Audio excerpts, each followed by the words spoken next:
Hey, how you doing? This is Kitch, and you are watching me play Factorio. Sorry I didn't get an episode out yesterday. I was actually using my recording time to try to figure out why this setup is not working. Well, I know why the setup's not working. It's because this network is registering that there are 98 red circuits out on the belts. However, there are not 98 circuits out on the belts. And I have a little bit of experience with debugging these sushi setups. Quite a bit, in fact, because I tend to mess them up a lot. And generally, when you see something like that, that is a sign that one of these inserters that is inserting the red circuits is either A, not hooked up to the network, or B, doesn't have its read hand content set. But I've taken them all apart and done a lot of testing, and I can assure you that that is not the case here. So I was a little bit stumped as to why that was until I came up to this station and noticed that we are requesting 60 water barrels, and we actually have 1.8K, which is also interesting.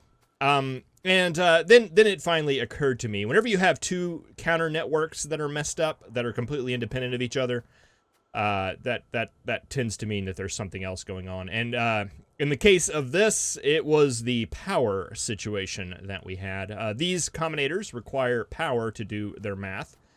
So when the power is fluctuating and doing weird things, these counters fluctuate and do weird things.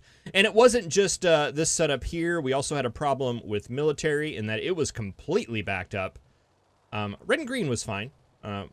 For whatever reason. But I basically have we're not needing any science right now. I've shut off all the trains. They're just sitting up here in the holding stations in order to clear some of that stuff out, hopefully, so that we can do a little work down there, because it's actually a good thing, because there's some changes that I want to do down there. There's also some changes I want to do up here with power. Because I think it's going to be more of a big deal to take and try to correct this problem. We do not want that to happen again. And I'm not sure about our coal production still, but I think we may be able to make something work up here, at least for now, and until we get until we get like a nuclear setup going. So let's just go ahead and double this. Let's turn on our robot so that gets built. And I did make a little bit of landfill to take care of that little spot right there.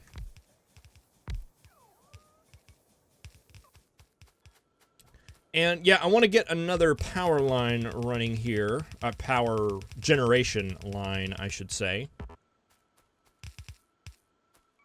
But right now, our power is fine. If we click on it, we're okay right now. So I don't want this thing to run all the time, because that's going to be just a big draw on our coal. So I think the idea is I want to set this up as kind of a reserve or an alternative power source, should we get in a situation. So let's go ahead and run this coal line up here a ways. And we'll get that connected in here. And let's see, we're gonna have to hook up these inserters too. The power poles were at the top in the other blueprint.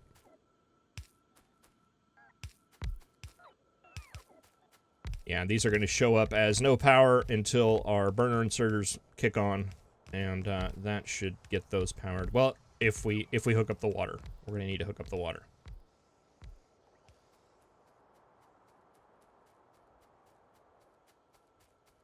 I think I built a water pump. Yeah, right there.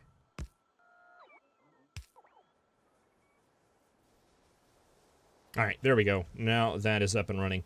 So I want this, but I want this only as a backup power system. And we can do that if we pull out a power switch, an accumulator, and a couple of decider combinators. Those are arithmetic combinators. Decider combinators. And we can set this up as a set, reset, SR latch, I think. I'm still not clear on the proper terminology there, but I do know how this circuit works, I think. All right, we want to get you guys powered. Let's see, we want that powered from the bottom network, so we want that right there, but we do not want those two power poles to connect. We want that power pole to connect to that side of the power switch, and this one to connect to this power switch so that this remains a separate power network.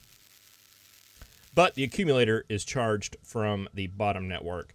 And this accumulator will actually send out a signal. So if we send that out to this power pole, we can see that's sending out a signal of A, which is representative of the accumulator charge that is currently in this accumulator. So currently this is 100% charged, is what we're looking at there. And we could set that up to this power switch and say, you know, if the charge gets less than 50%, turn it on. But as I demonstrated in the creative series, that sends this into where it's a situation where it's just constantly turning on and off and on and off and on and off, and doesn't really help a lot. So that's where this circuit down here is going to help. All right, so we're setting this up so there's like a little bit of a tolerance, right? It's not set off a specific number. So maybe we want to set it where, let's get this accumulator hooked up to these two deciders so we can read the signal coming out of that accumulator. And let's say if A is less than, let's say 50%. That seems like a good one. We're going to go ahead and output one of a signal that's called S to say we want to set basically something. And we want to keep that going until we receive, until another condition happens. And that other condition is going to be, let's say, A greater than equal to 100. I guess equal to 100 would work fine. Let's do that. It's a little clearer. So when this thing is fully charged back up, we want to reset that and turn these guys off again. So we want to send a signal of R to reset that. All right, we want to take this into this and send it into the back of this decider, which is going to be basically a memory cell that is going to take, not only spit out a signal that we're going to send out to this accumulator. Let's go ahead and do, not the accumulator, to the power switch. We want to hook that up to the power switch because this is the one that's going to turn that on and off.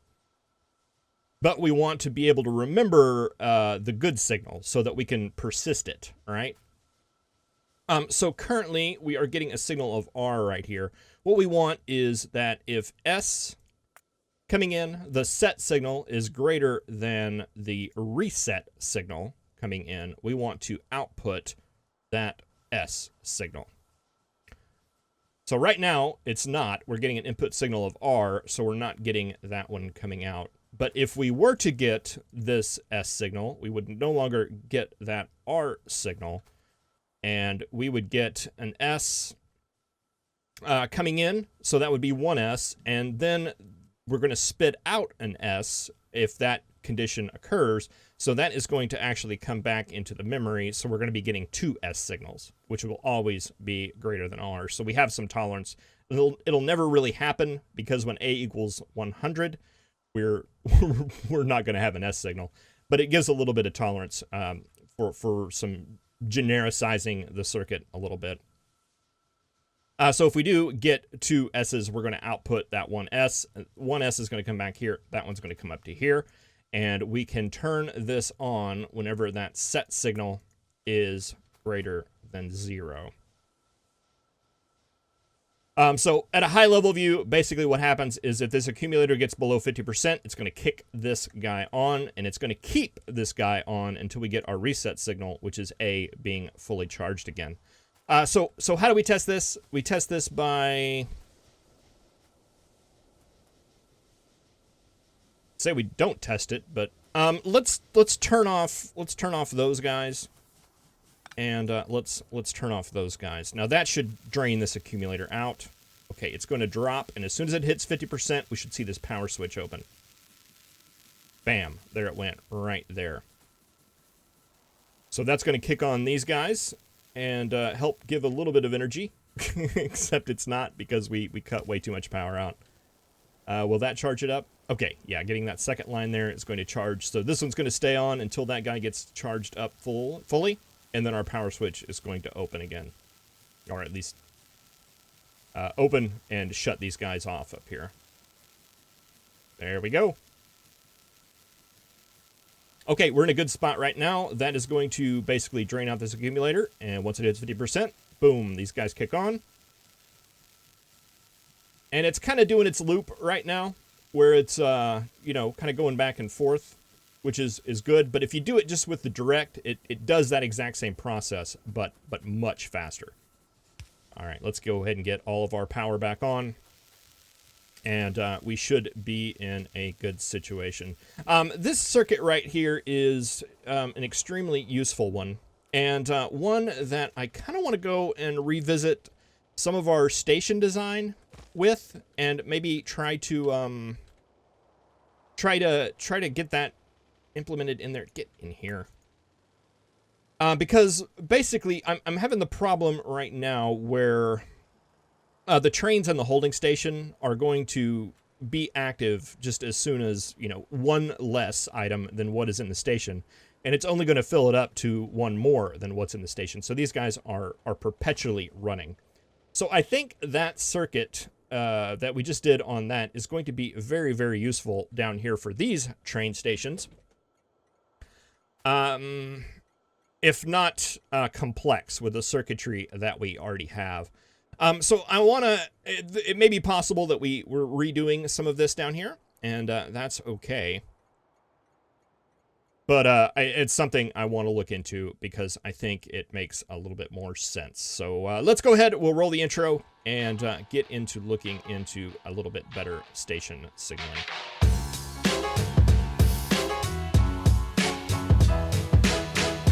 All right, taking a look at this station again with a more critical eye, I can see a lot of problems with it, and I'm very unhappy with the way that it turned out.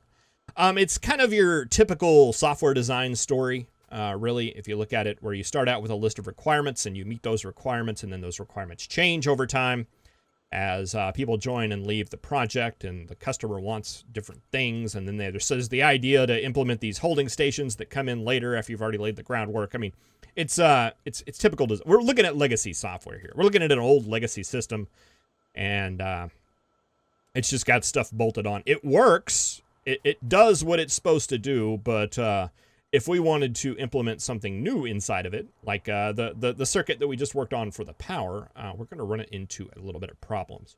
So at some point, you just have to do a rewrite, right? You just have to do a rewrite. And luckily, we're not going to be dealing with a lot of economic consequences in this rewriting these stations, other than time and some materials.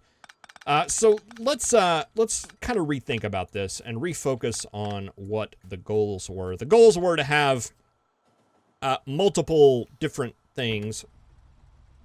Let's see. I don't want you running around. Go to the hold station. And we'll try to remember to look at you here in a little bit. You're going to come in right up here. After you go all the way out there. I need to fix that. All right, so let's take a look at our goals. We have the multiple items per station. That one realistically is accomplished just by these filter inserters. If you look at just the basics of it. So a lot of this circuitry is completely not needed for that. I was going to have multiple items per chest, and we abandoned that pretty early on. So a lot of this stuff is completely unnecessary. And the other part of that is having these holding stations, which, speaking of which... Gotcha. You'll be up there for a while. Which is more of the idea that I think I'm wanting to pursue than having the multiple items per station via circuitry. And then there's the other part where we want to put in the tolerances so that the trains just aren't moving whenever there's one item taken out of the station. So I think, going back to the whole rewrite principle, I think we need to just tear some stuff out. So let's tear out the iron part of this station. Just remove all that. Let's get rid of the current circuits that we have. And get some of these power poles. Let's pull these 2 power poles out of the way just to kind of clear out the circuits. And let's grab the items out. And I'm going to grab these inserters too, just to make it where we can actually keep some items in here and not have them drain out to that belt. All right, so what we have are these inserters wired, which is good.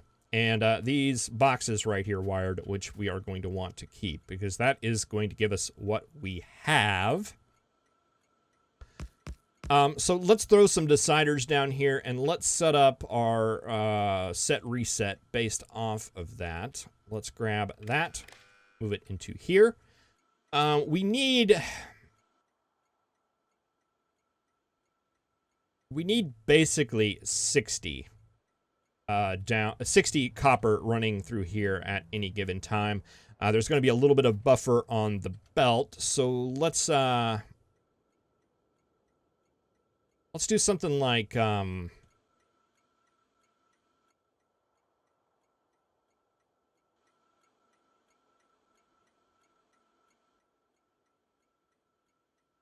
let's say if it's less than 180.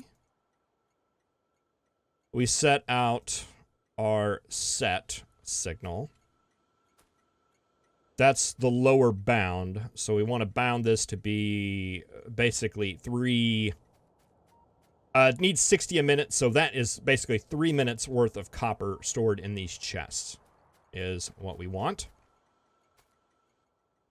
And I don't know. Let's, at a minimum, we want 3 minutes there. And at a maximum, I don't know, maybe double that. What would that be? 360? If we have 360, which would be 6 minutes, we can set out that. And we can adjust these numbers as we need. Okay, so that's our set signal, our reset signal. We want to take both of those, put that in the back of that. That's going to be a memory cell. And we want to say if S is less than R, S is greater than R, output S.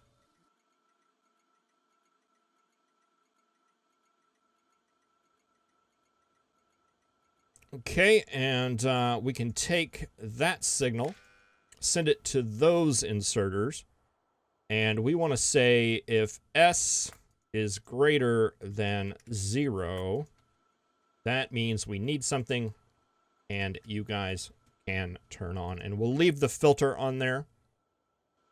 That just gives us a little bit of extra safety. Even though we can control that, but basically what train we send here, we get a little bit of safety in there. All right, so let's take a look at what we have right now. We have less than, what did I say? It was less than 180. We need 360 in there to get that reset, so let's put 400 in there. That gives us R. That turns off all of our inserters. We take 2 of those away. That should be greater than 180, so those inserters are still not active. We take that. That should kick the inserters back on, because we only have 150, and we want 180.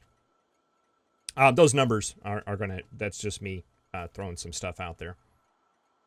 All right, and the second thing we want to do is send this out, and we want to enable that also when S is greater than 0. So if there's actually a request, we want to have that. If we get that filled up, we can go ahead and turn off the station. We don't need a train there anymore. All right, that looks good. And we need to send this. Okay, you guys now require something. We need to send a copper signal out to here whenever that condition is met. So we can just take this onto there and say if S is greater than 0, output 1 copper.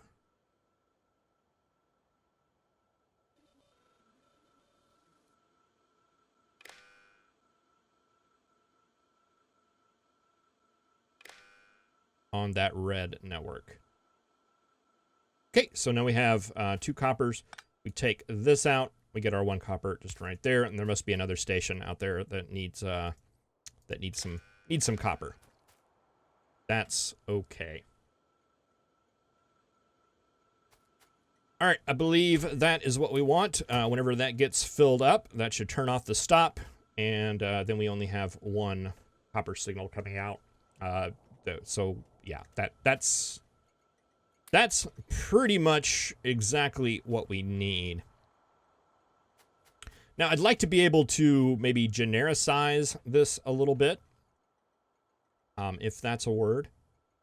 We're going to be reading just that signal right there. So I think we could take this and say each signal coming in, so we don't have to specify what the input is.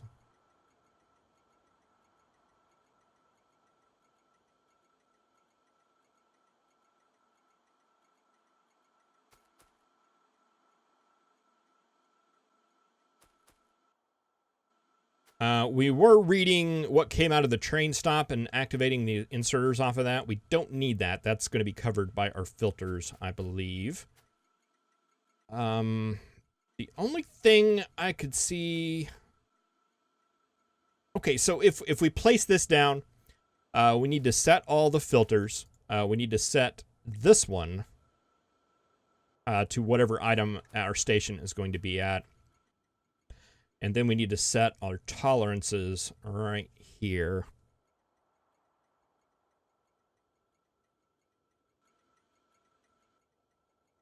I'd like to maybe generic that to a variable.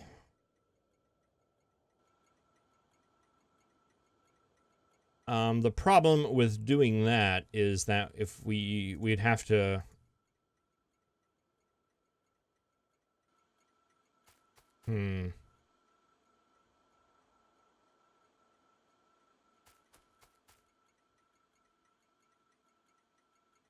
Right now we have to set that number, we have to set that number, and we have to set that filter and that filter whenever we put a new station down. Everything else should be fine the way that it is.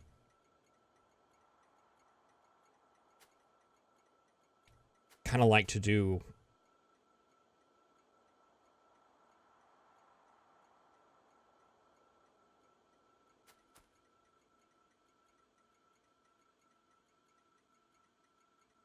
something differently.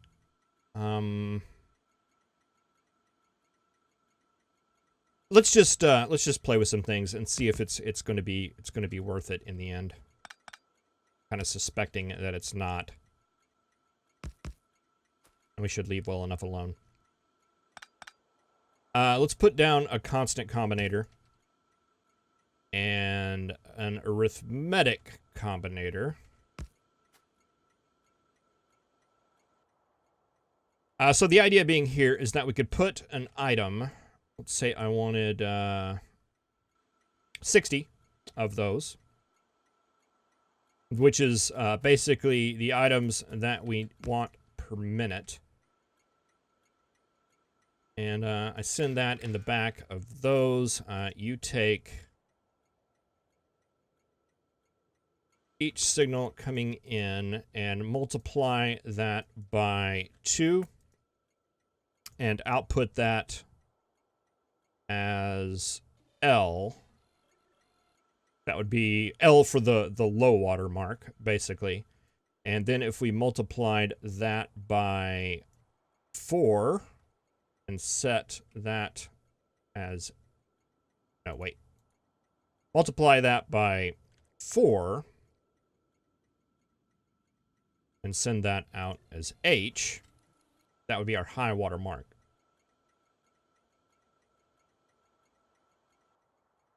Let's see. I think we did that differently, didn't we? Let's say 3. minutes and 6 minutes. Oh, I did my math wrong earlier. No, I did. It was right.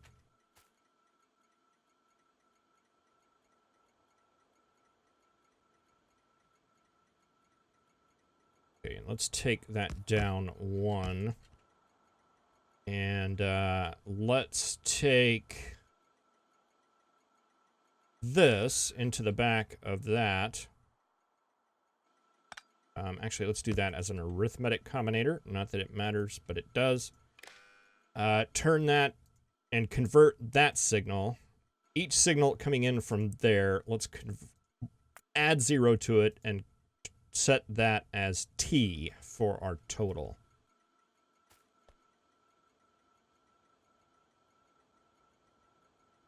So that's just a signal converter. We're going to take that copper signal and turn that into T. So instead of these each signals, we can say if T is less than L, which is our low water mark, send out S, and if T is greater than or equal to H, which is our high water mark from that combinator, we'll send out the R. That is going to basically do the same thing then, right?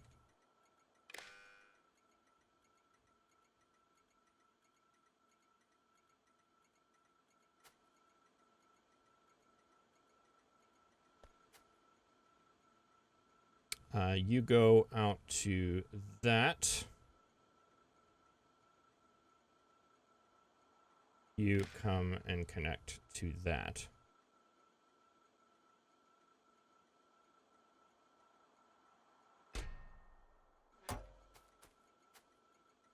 All right, and why are we getting an R signal?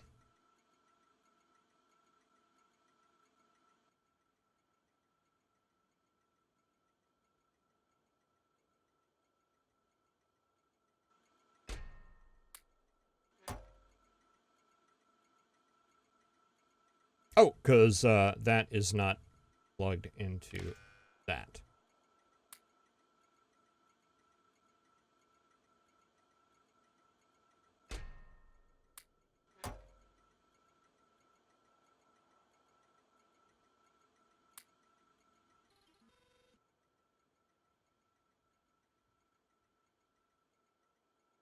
Since we're not getting anything, we're not getting a T.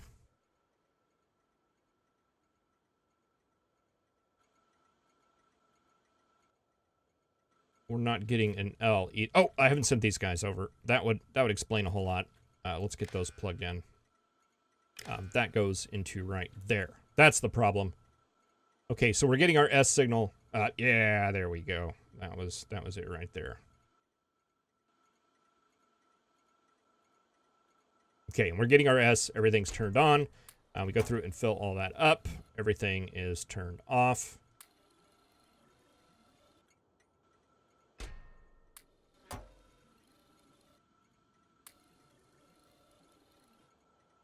All right, and that works, I think. And then we only have to set, we have a constant combinator where we set the number of items that we want. We just set our filters here, and we set that. And this will automatically calculate to 3 minutes and 6 minutes out.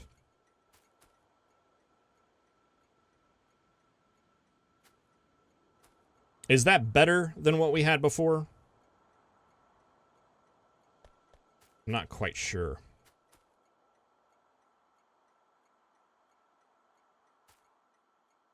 Before, we had to set these guys, this guy, and then just the high and low water mark there.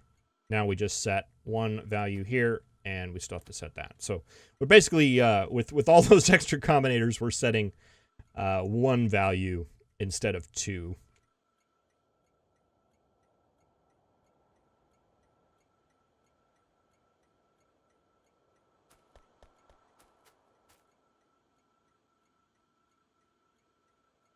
And we're using a lot more combinators. I don't know. I'm going to have to give that one a think, I believe. But I think we have the functionality we want. It's just the convenience of setup, and we need to pack up, tighten up some of these, tighten up some of this stuff a little bit, which we can. We've got a lot of room over here. But yeah, we dedicate this to completely copper. Move this out, add one for iron. And yeah, I'm liking the idea. I'm not liking the implementation. So I'm going to think about that a little bit and maybe try to tighten things up a bit. Iterative design, right? Iterative design. Thank you very much for watching. I really appreciate it. I'll see you next time.